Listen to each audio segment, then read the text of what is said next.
విజయవాడ నగరపాలక సంస్థలో కాంట్రాక్టర్లు గత 5 రోజులుగా సమ్మె చేస్తున్నారు. అభివృద్ధి పనులు ఆగిపోయినాయి. మంచినీటి సరఫరా, భూగర్భ డ్రైనేజీ, వాహనాలు కూడా ఆగిపోయినాయి. కాంట్రాక్టర్లకి సుమారుగా 400 కోట్ల రూపాయల బకాయిలు బిల్లులు చెల్లించారు.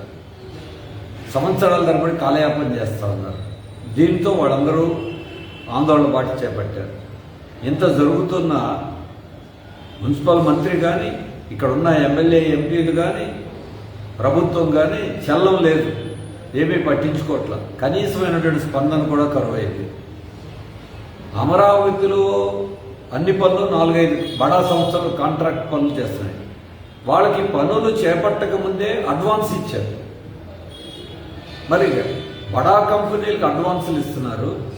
చిన్న మధ్యతరగతి కాంట్రాక్టర్లు పనులు చేసిన తర్వాత సంవత్సరాలు కూడా బిల్లు ఇవ్వకుండా పెండింగ్లో పెట్టడం ఏంటి? ఏమిటి తేడా? పెద్ద కాంట్రాక్టులకి చిన్నవాడక, అమరావతికి విజయవాడకి తేడానా?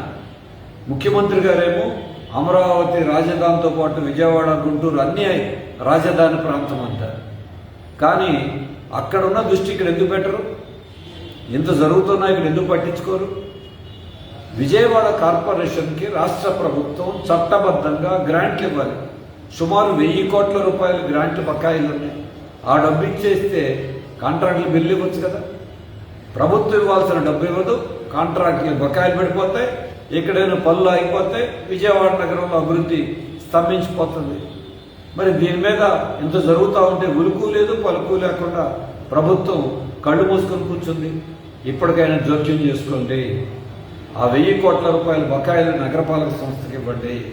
కాంట్రాక్టులు బిల్లులు పెండింగ్ బకాయిలు ఇవ్వండి.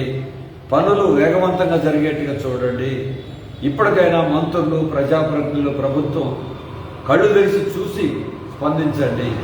అమరావతితో పాటు విజయవాడ, ఇతర నగరాలు కూడా అభివృద్ధి చేయకుండా సమాంతరంగా అభివృద్ధి చేయండి. ఇలా మీరు దృష్టి అంతా అక్కడ పెట్టి మిగిలిన నగరాలని నిర్లక్ష్యం చేస్తే ఎలాగా? అక్కడ కూడా బడా కాంట్రాక్టుల మీదే మీ దృష్టి అంతా, సామాన్య జనం మీద లేదు అమరావతిలో కూడా.